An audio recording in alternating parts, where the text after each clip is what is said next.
So if you were to ask me, what are 3 things that my mom absolutely dislikes completely? Well, I would probably tell you, well, getting a bad grade on the test, and that's perfectly reasonable. So many parents dislike their children getting bad grades on tests. Second thing would probably be me getting home before 9:30, or me getting home after 9:30 when I'm hanging out with friends, and that's also reasonable. But the third thing I don't really find so reasonable, and it's her fear for turbulence. Her fear for turbulence is absolutely insane.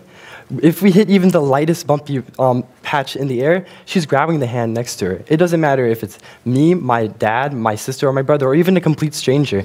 And sometimes when she grabs the hand of the complete stranger, you just have to give the stranger a little nod, say, yes, that's the way it works. So I kind of sought out to determine, is there a real danger when we fly? I mean, I hear all the time, like, oh, there's possible structural damage, the wings could fall off. I mean, I tried to figure out, is this true? And I found some pretty astonishing things.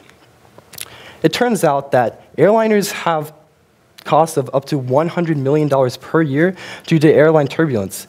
And this involves possible structural damage when they fly through a super rough patch through the air.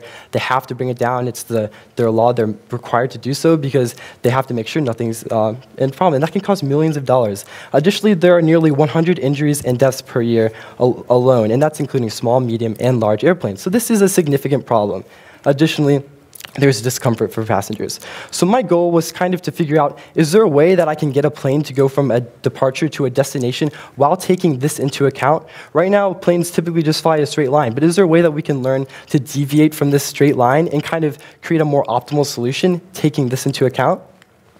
I was given the opportunity of having an internship over the summer that really allowed me to pursue this. So I was offered a space into the artificial intelligence and machine learning team at SAS, and what we did was actually extremely credible. My team was specifically meant for reinforcement learning, which is a specific type of artificial intelligence, and it turns out that reinforcement learning fits the scope of this problem extremely well. So you guys might be asking, what exactly is reinforcement learning? Well, it involves a couple important things that I'm going to clarify right now. It involves an agent, which is here represented by a duck, and it involves an environment, which is here represented by the globe.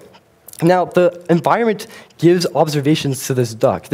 These observations could really be anything, but the important thing is that the duck is getting observations, is trying to understand the context of the environment, and in turn, the duck or the agent gives an action back to the environment. What it's saying is, based on the current observation, this is the best action to take. And in return, the environment says, okay, that was a really bad mistake. We're going to give you a really low reward. Or it's going to say, oh, good job. Let's give you a really high reward. And so over time, the idea is that the agent will learn what are the best actions to take based on the current observation. So in my case, we had a plane flying around in the United States, making decisions on where to turn based on these certain cost factors. And so as you can see over in the corner, there's a grid, and that grid is supposed to represent turbulence severity values around the plane. That is given to the plane, and then it determines that to find the best action to take. Then the environment gives back to the plane a cost, or how well it did, how good was that action compared to what it could have done. And it's based on turbulence severity, fuel costs, and ETA costs. And turbulence severity, obviously, what we're doing is, the purpose of this is to take into account for the bad turbulence. So if it's in a super high turbulent area, it's going to receive a super high cost as a result. If it deviates too much from its current way to get direction, then it's also going to accrue a super high cost. So that's the purpose of the fuel cost and ETA. We're trying to get the plane there as soon as possible while going around turbulence.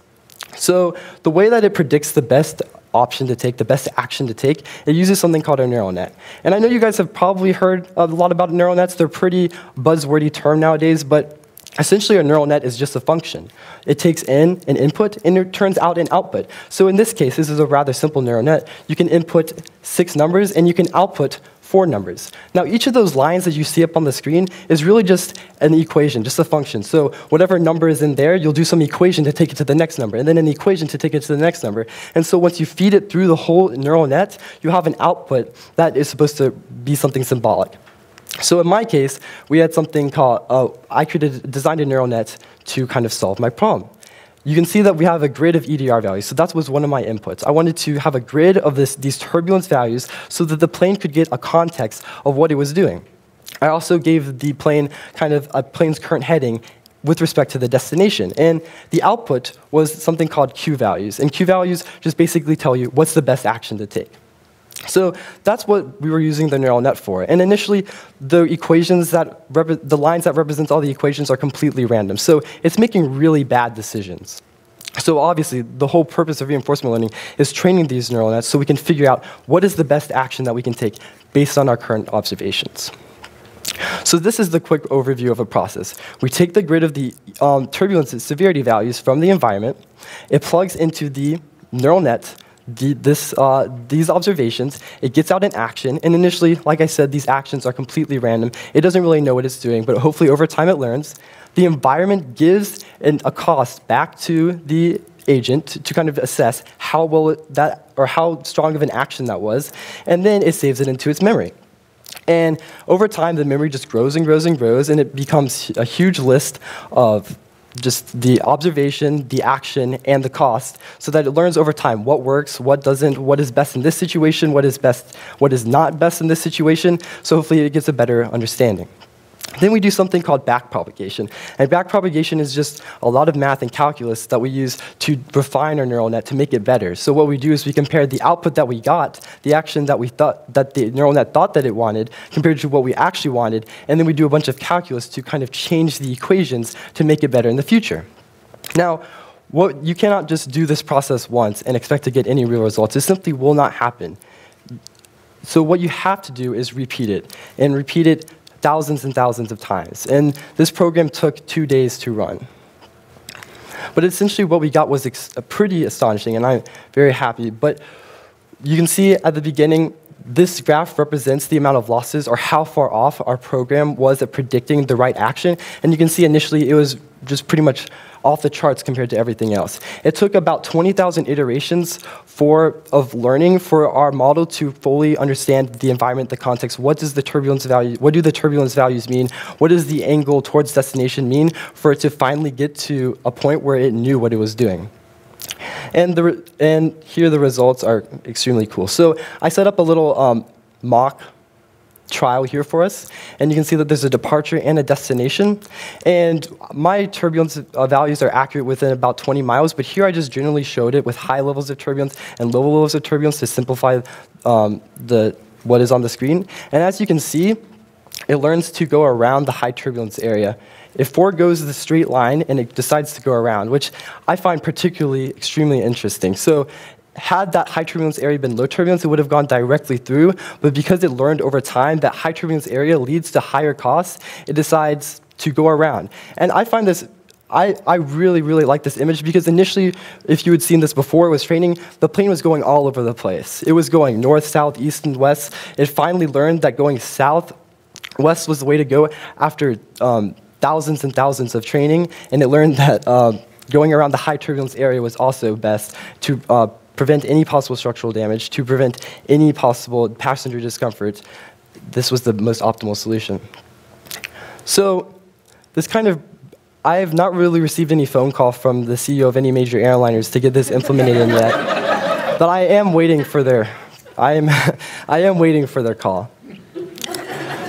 I don't think my mom's problem is going to be resolved anytime soon, though, unfortunately. But I think that this is a testament to show that machine learning is really just going to be a part of our lives in the future, regardless of whether we like it or not. I mean, there are so many possibilities for what we can do. There's no question too small, too specific, too narrow that can't be solved with machine learning. I think it's extremely important that you recognize that this is a critical tool that many should master. And what's great about it is it's truly for anyone. It doesn't matter if you're a linguist. It doesn't matter if you're an engineer, if you're into design, if you just like math or computer science. There's really a machine learning application for anyone. It just requires the discipline to go out and learn, and just willing to go out of your comfort zone to kind of get this understanding. Nowadays, computation is cheaper and easier to access than ever. And the tools are literally right at your fingertips. What can you do to augment what you do in your daily lives at a level that just previously was unconceived? So the tools are literally at your fingertips. Just go out there and grab them. And thank you. Should be it.